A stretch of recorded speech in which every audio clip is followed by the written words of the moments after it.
I mentioned yesterday that there had been some research done demonstrating that the wandering mind it leads to unhappiness. And one of you was kind enough to send me the site yesterday. That would be John. Thank you, John. And the article is called "The Wandering Mind is an Unhappy Mind." I'm going to just read something to you from it briefly. This is the beginning. Do you want me to make that bigger for you? You make that bigger for you if you'd like. Okay, that's good. All right.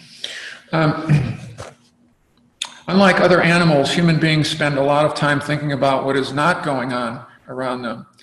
Contemplating events that happened in the past, might happen in the future, or will never happen at all. This seems to be the brain's default mode of operation. Although this ability is a remarkable evolutionary achievement that allows people to learn, reason, and plan, it may have an emotional cost. Many philosophical and religious traditions teach that happiness is to be found by living in the moment, and practitioners are trained to resist mind wandering and to be here now. These traditions suggest that a wandering mind is an unhappy mind. Are they right? And then there's this whole research protocol that they do. It's pretty extensive, actually. I'm not going to go into how they set it up. But there were three findings. There were three findings from this research. The first was how frequently the mind wandered, regardless of what the person was doing. Okay? We've gotten really good at multitasking, haven't we? Do you know? You could be doing something and all the time, a lot of the time, thinking about something else, right?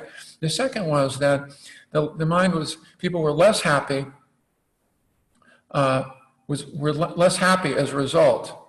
And that the mind wandering was the cause and not the consequence of unhappiness. In other words, we often will think, and in psychology too, that moods create wandering mind, create unhappy thoughts. And the research showed that it's actually, a fair amount of it is the reverse, that the wandering mind is what creates unhappy moods, okay?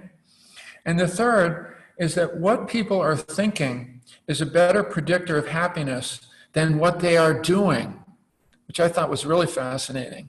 Yeah?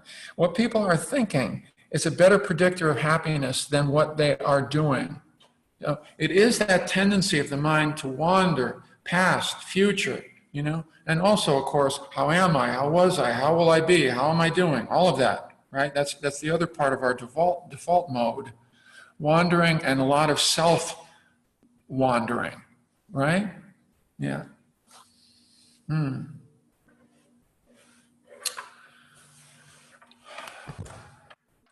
And so this, you know, it seems like such a simple instruction, and it is in most traditions. It's certainly very powerful in the Buddhist tradition. Be here now. You know, remember Ram Dass's book, the cult classic? We found an old copy of it recently. We got one. It's such a classic. Be here now. Be here now. What? How simple that is. How simple that instruction is. Yeah. Yeah. We could say that so much of the practice, so much of the training is just be here now, in a relatively upbeat way, a relatively appreciative way. And yet, how are we doing with that? Why is that so challenging for us? You know? I mean, it's a nice idea. Why don't we want to be here now? Well, I can tell you why I have not wanted to be here now. Because of the wandering mind. Because when I close my eyes, the mind keeps selfing, thinking about the past, the present, the future. There's a wonderful line in AA a client shared with me one time. He said, there's this line that we spend so much of our time with one foot in the past and one foot in the future, peeing all over the present. And I thought that was a wonderful, obviously metaphor, and it's not the only thing we do in the present, but there's a sense of not fully landing in the present and appreciating the present.